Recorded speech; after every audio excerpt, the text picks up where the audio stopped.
Lieutenant Jake Morrison had been looking forward to this shore leave for months. After 6 straight weeks of deep space patrol missions, all he wanted was to walk around Nexus Station, grab some decent food that wasn't rehydrated, and maybe pick up a few souvenirs for his niece back on Earth. The market district was packed as usual, with hundreds of different alien species haggling over everything from exotic spices to questionable electronics.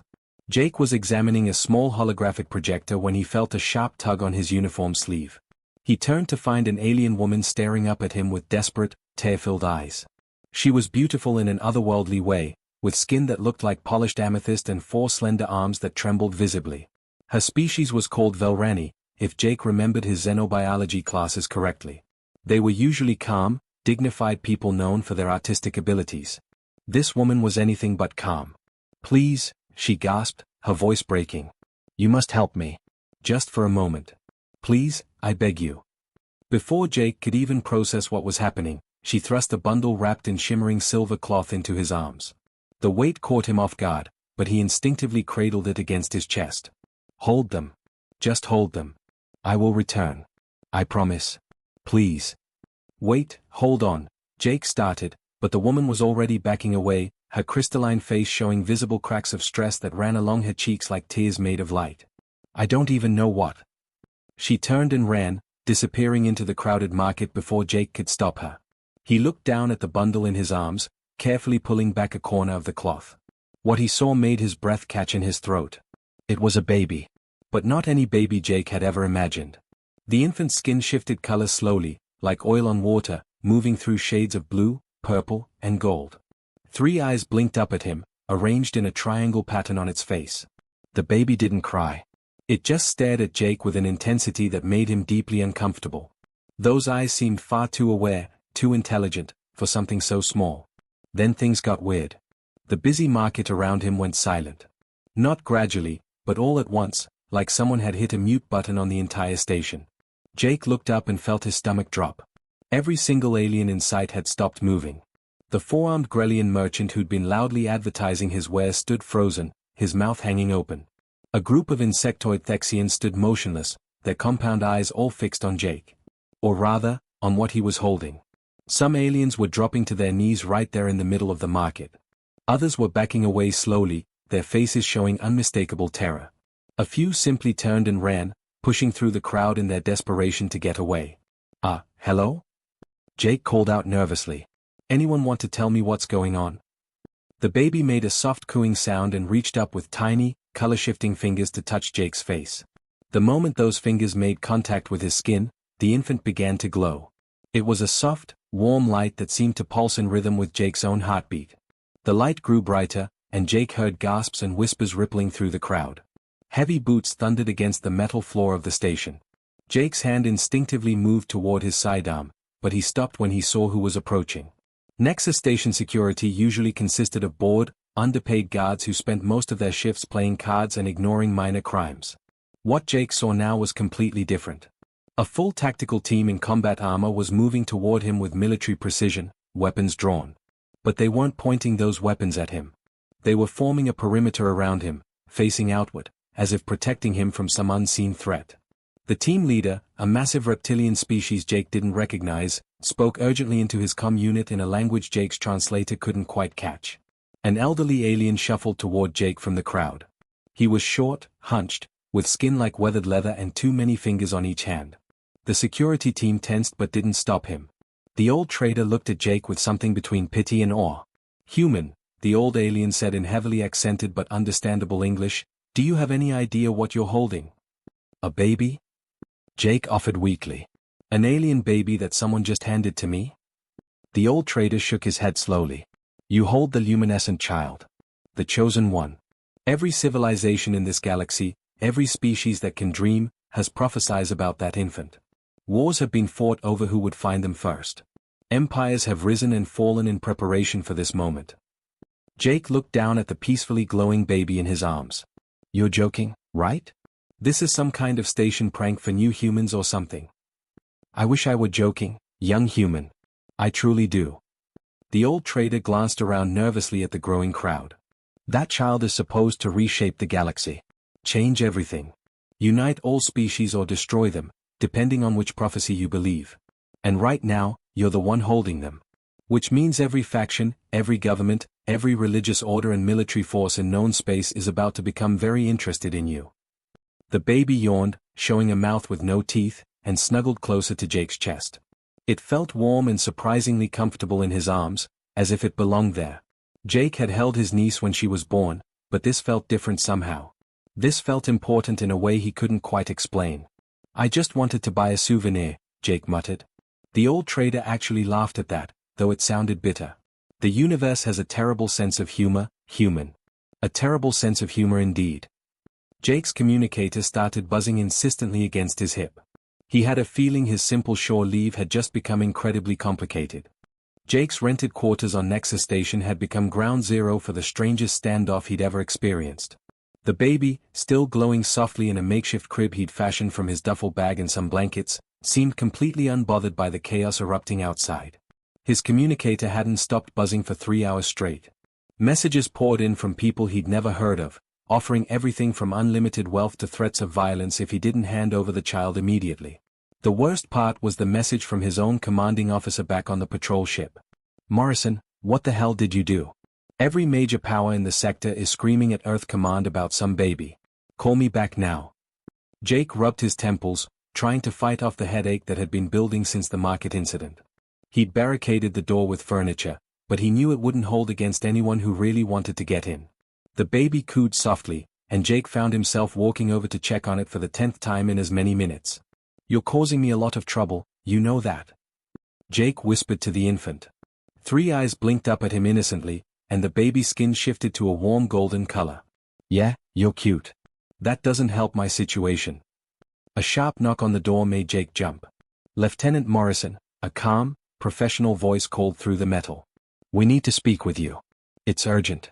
We're not here to take the child by force. We just want to talk. Jake checked the door's security camera. 3 figures stood outside, and they couldn't have been more different from each other. One was tall and robed, with too many joints in all the wrong places. Another was covered in scales and battle scars, clearly military. The third wore a sleek diplomatic suit and had skin that looked like moving water. I'm armed, Jake called back. And I will defend this baby if I have to. We know, Lieutenant. We're aware of human protective instincts. That's actually why we're here. May we come in? We represent different factions, but we've agreed to a temporary truce for this conversation. Jake considered his options. He couldn't stay locked in this room forever. Slowly, he moved the furniture and opened the door just wide enough to let them in, his hand resting on his weapon the entire time. The 3 aliens entered carefully, making sure to move slowly and keep their hands visible. The robed one spoke first, his voice surprisingly gentle. Lieutenant Morrison, my name is Viren. I'm a priest of the Corthian faith. We've been waiting for the luminescent child for over 3,000 years. Our prophecies speak of a being who will bring the great unification, who will finally end the wars and conflicts that have plagued our galaxy since before your species even discovered fire. The scarred military one stepped forward next. I am Commander Thex. My people believe the child will be the destroyer of tyranny, a warrior who will free the oppressed and bring justice to those who have suffered under corrupt regimes. We need this child to lead us to freedom. The diplomatic one smiled, though on his liquid-like face it looked unsettling. Ambassador Quellin, Coalition of Free Worlds. Here's the truth, Lieutenant Morrison. 12 major civilizations have prophesied about that baby. 12. And not one of them agrees with any of the others. Some say the child will unite us. Others say they'll destroy everything and rebuild from ashes. A few claim the child will transcend physical form entirely and become something like a god. Everyone believes something different, but everyone agrees on one thing, that baby is the most important being in the galaxy. Jake looked back at the infant, who was now trying to grab its own feet, completely oblivious to the cosmic significance apparently resting on its tiny shoulders. This is insane. It's just a baby. A baby who glows when you hold them, Viren pointed out. A baby who made every scanner on this station overload the moment you touch them. A baby whose genetic code doesn't match any known species, but contains elements of all of them. That is not just a baby, Lieutenant. Jake paced the small room, his military training warring with pure panic. Okay, let's say I believe you. Let's say this kid really is some kind of chosen one or whatever. Where's the mother? That Velrani woman who gave me the baby in the first place? Why did she just hand them over to a random human and disappear? The three aliens exchanged glances. Commander Thek spoke up, his voice gruff. We've been investigating that. The female's name was Silvara. She was a refugee from the Velrani homeworld after it was destroyed in the Convergence War 15 years ago. Our intelligence suggests she's been protecting the child from various factions for months, maybe years. She's been running. Running from what? Jake demanded. From everyone, Ambassador Quellen answered softly. From my government. From the Corthian Church. From the Vizian military. From extremists and moderates alike. Everyone wants that child, Lieutenant. Everyone believes they know what the child should become. Silvara was trying to keep the baby free from all of it. Then why give the baby to me? Jake asked, frustration creeping into his voice. I'm nobody. I'm just a patrol officer from Earth. We're barely part of the galactic community as it is. Viren's two many-jointed fingers folded together in what might have been his species' version of a thoughtful gesture. That's exactly the point, I think. Lieutenant, when were humans discovered by the wider galaxy? First contact was about 40 years ago, Jake said, unsure where this was going. And when were these prophecies written?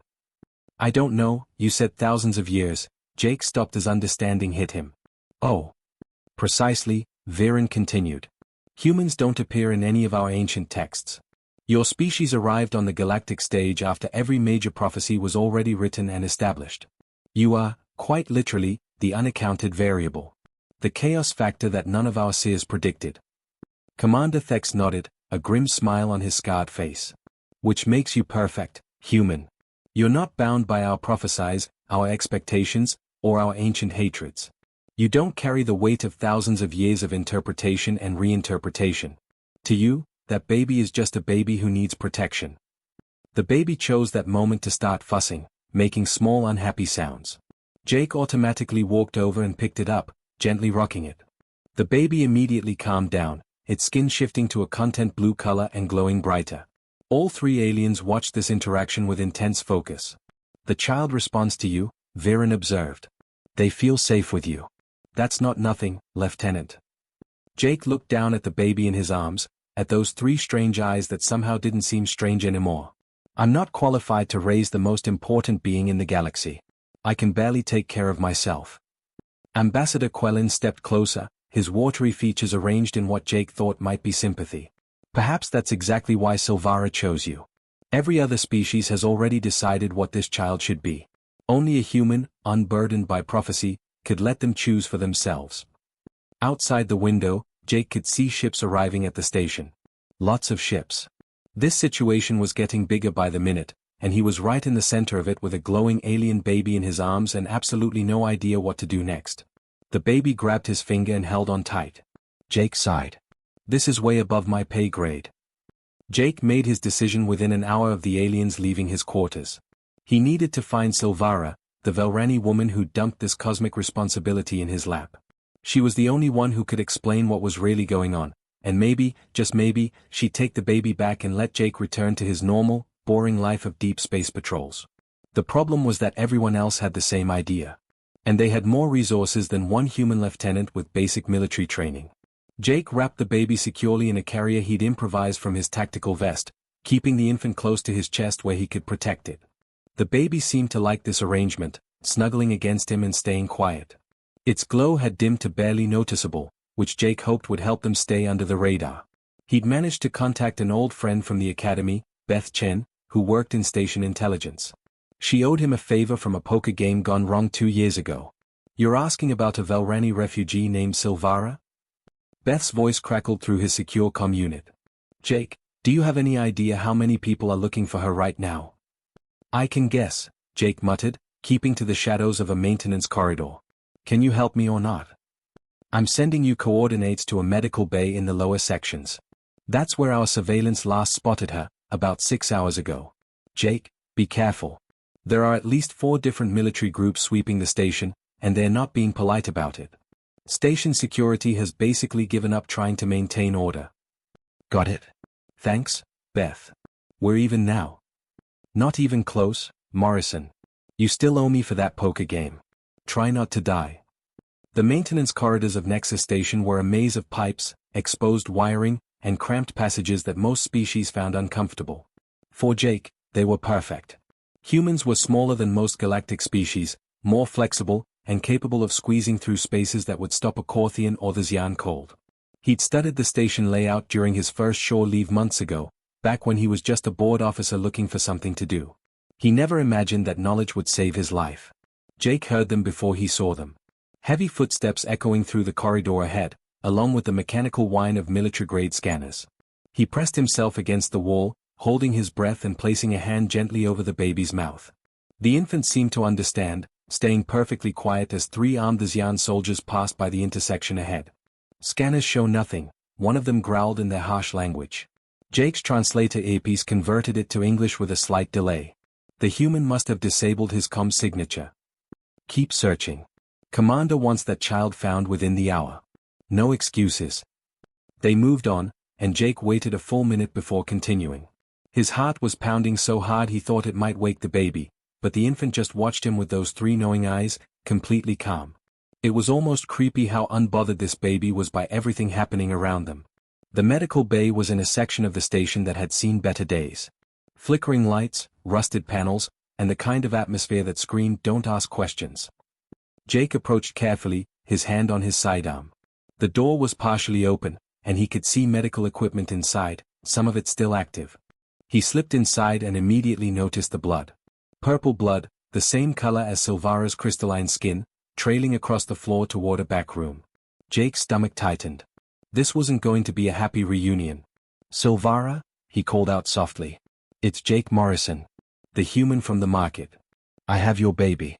I need to talk to you." A weak voice responded from the back room. "Human? You came back." Jake found her lying on a medical bed, her crystalline body showing massive cracks that leaked glowing purple fluid. Her forearms were wrapped around her torso, trying to hold herself together literally. She looked up at him with fading eyes, and Jake knew immediately that she was dying. "Why?" Jake demanded, moving closer but keeping his voice gentle. The baby had started making soft sounds, as if recognizing Silvara. "Why did you give me this baby? Why me specifically?" Silvara's laugh was bitter and painful. "I watched you, human. In the market, before I approached you. I saw you give credits to a Grelian beggar when no one else would stop. I saw you be patient with that irritating vendor who tried to cheat you, explaining calmly why his prices were unfair instead of just walking away angry. I saw you step between those thugs and that merchant, even though you were outnumbered. That doesn't explain. You showed kindness, patience, and courage in the span of 20 minutes, Silvara interrupted, coughing up more purple fluid. And most importantly, you are human. You are not bound by our prophecies, our ancient hatreds, our fears that have been passed down for generations. You don't care about the luminescent child or the chosen one or any of those titles. You just see a baby who needs protecting." Jake looked down at the infant, who was reaching toward Silvara with tiny hands. "I'm not qualified to raise anyone, let alone the most important being in the galaxy. I'm just a soldier." "Just a soldier," Silvara repeated with another painful laugh. "Do you know what I am, human? I was a high keeper of the Velrani archives. I spent my entire life studying prophecies and ancient texts. I know exactly what every major civilization expects this child to become. And that's precisely why I can't raise them. I would see the prophecy every time I looked at them, not the person they could choose to be." She reached out with one trembling hand, and Jake carefully moved closer so she could touch the baby's face. The infant cooed softly, glowing brighter at the contact. "Their name is Kale," Silvara whispered. "It means finder of new paths in the old tongue. I chose it carefully. Silvara, I can get you medical help. You don't have to. I'm dying, human. I've been dying for weeks. The injuries I sustained protecting Kale from the extremists of my own species were too severe. I've been running on borrowed time, trying to find someone worthy to take my place." She pulled her hand back, leaving a glowing handprint on the baby's cheek that slowly faded. "Teach them to be more than what we made them to be. Teach them choice, not destiny. Teach them the human way." "The human way?" Jake asked, confused. "We're barely 40 years into galactic society. We don't have ancient wisdom or powerful technology or—" "Exactly," Silvara interrupted, her voice getting weaker. "You have something better. You have the audacity to believe that anyone, regardless of birth or prophecy, can choose their own path. That's what Kale needs. Not another ancient species trying to mold them into a predetermined role. Warning alarms suddenly blared throughout the medical bay. Jake's head snapped up as he heard multiple sets of footsteps approaching fast. "We've been found," he said, already backing toward the exit. "Go," Silvara urged. "Protect them. Teach them. And human? Thank you for being exactly what I needed you to be.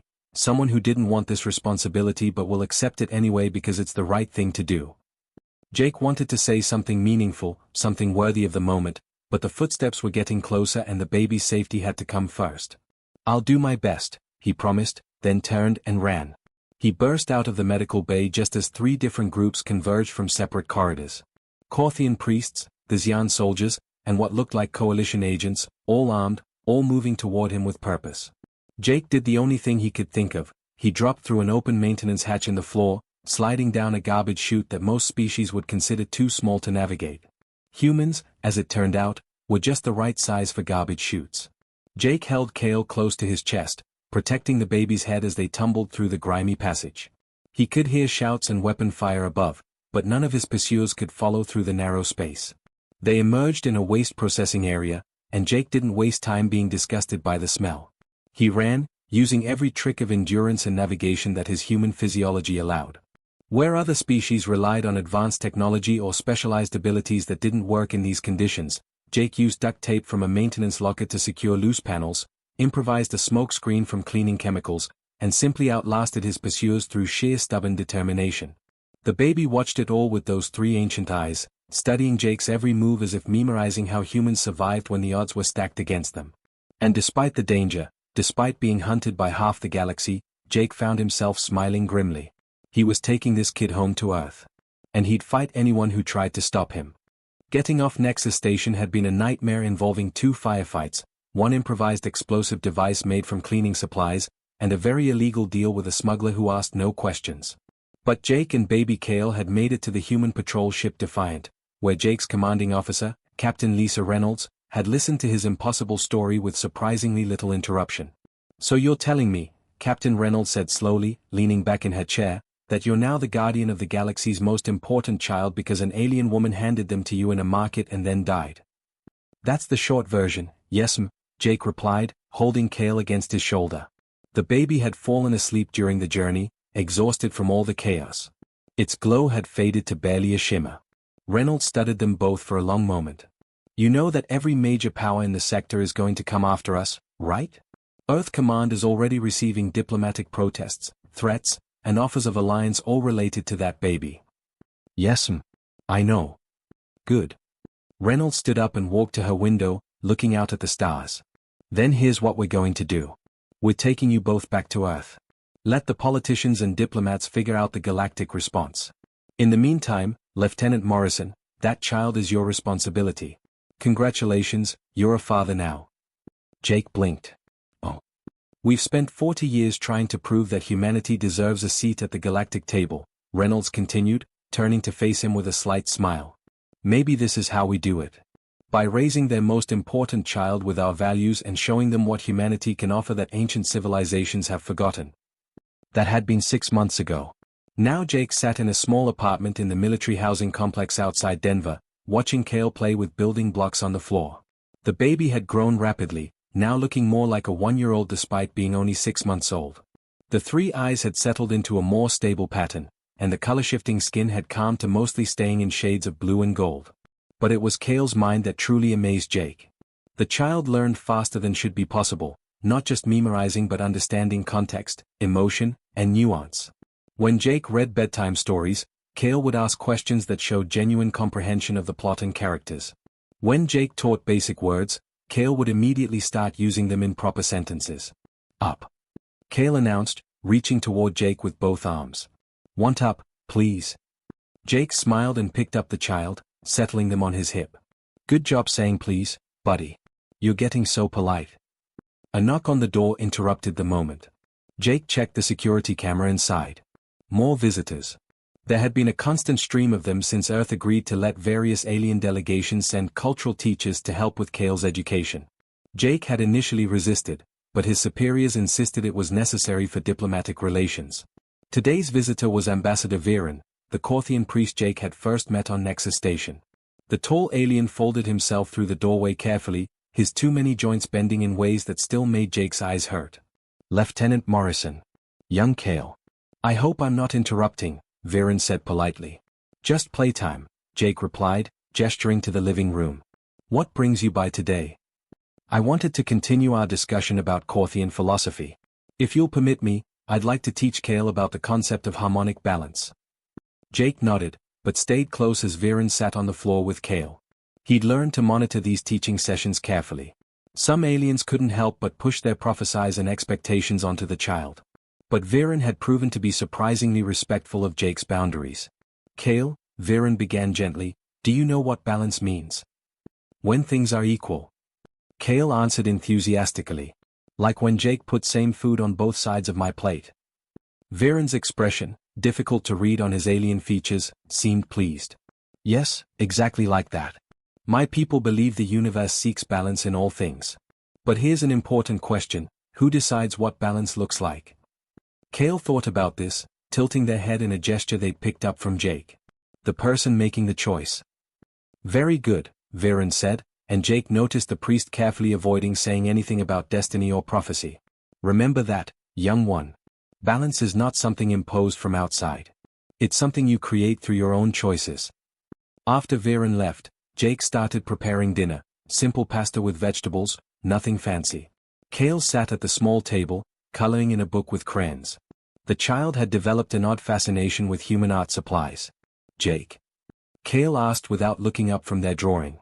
Why do all the visitors want to teach me different things? Jake paused, considering how to explain galactic politics to a 6-month-old with the mind of a much older child. Because you're special, Kale. A lot of people have ideas about what you should learn and who you should become. What do you think I should become? Happy, Jake answered immediately. I think you should become happy. Whatever that means for you. Kale looked up at him with those 3 eyes, and Jake was struck again by how much intelligence lived behind them. The other visitors don't say things like that. They talk about destiny and duty and importance. Yeah, well, I'm not like the other visitors, Jake said, bringing over 2 plates of pasta. I'm human. We have this crazy idea that people should get to choose their own path, even if they are supposedly destined for something else.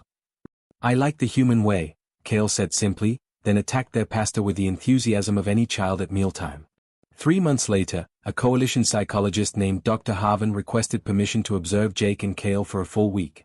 Earth Command approved it over Jake's objections, so the doctor moved into the guest room and took constant notes.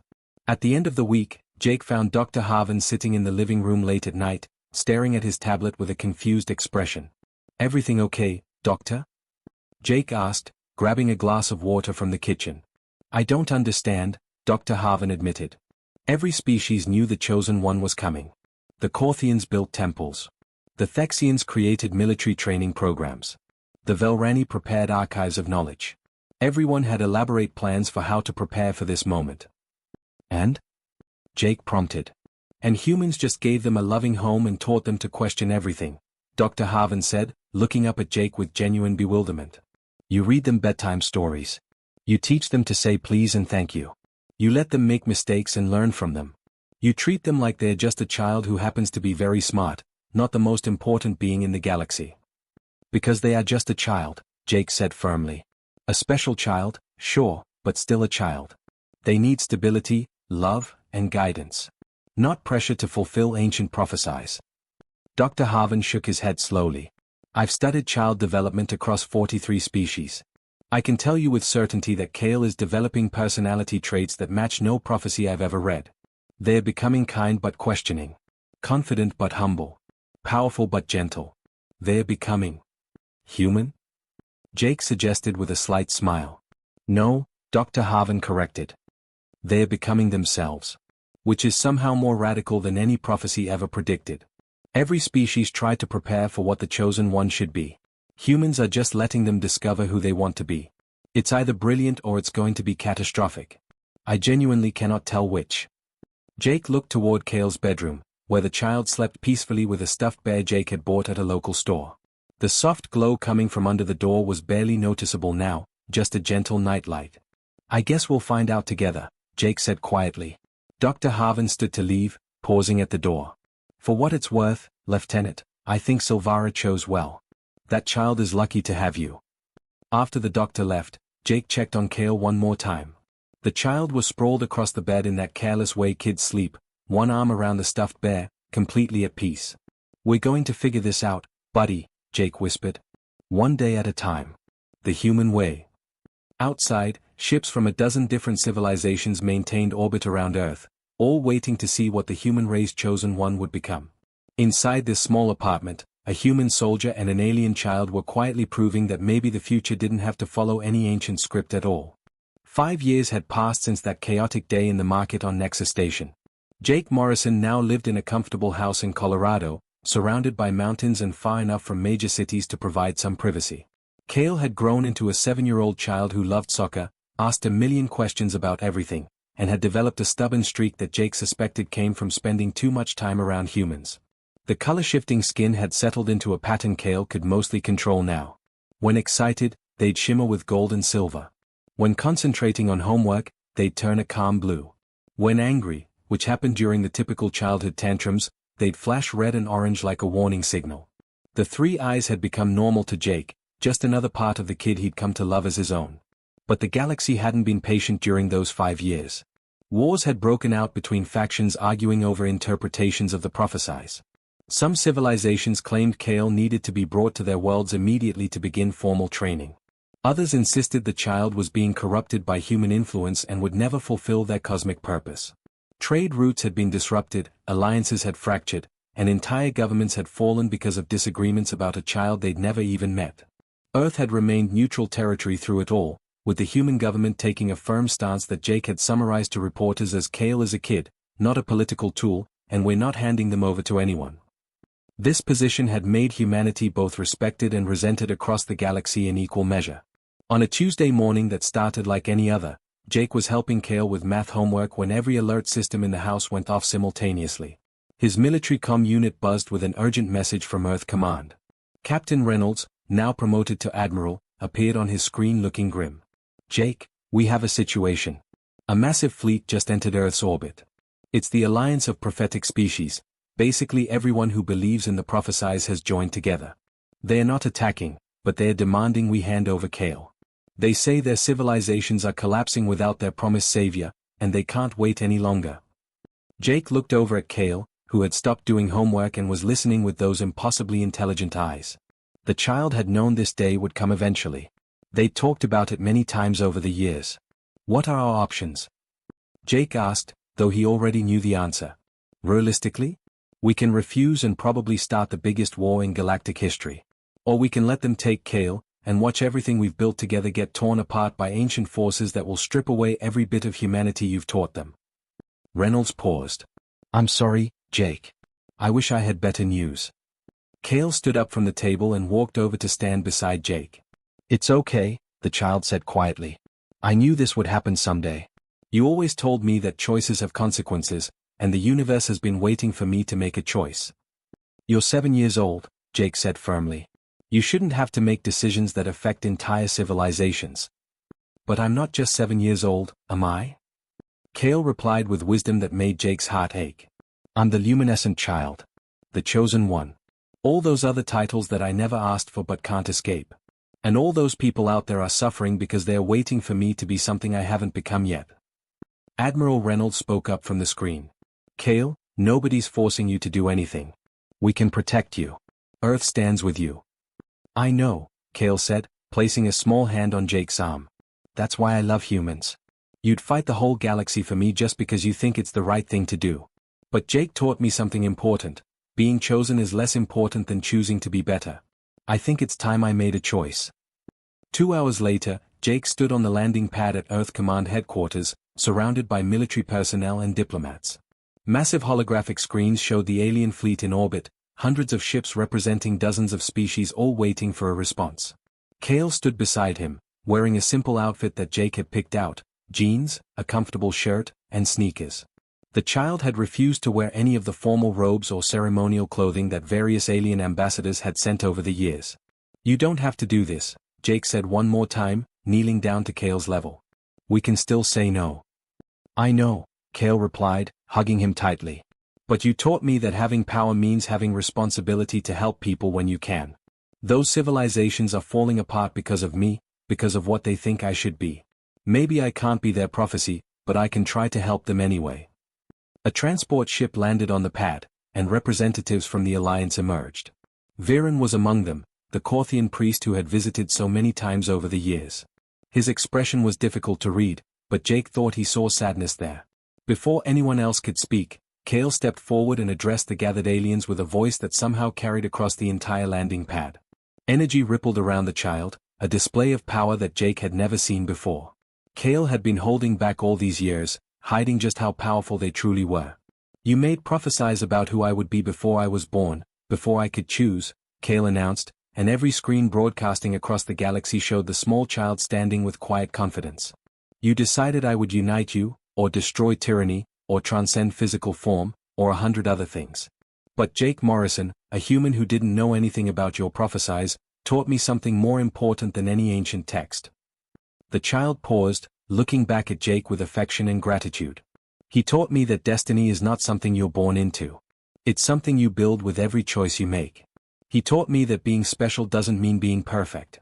He taught me that asking questions is better than following old rules without understanding them.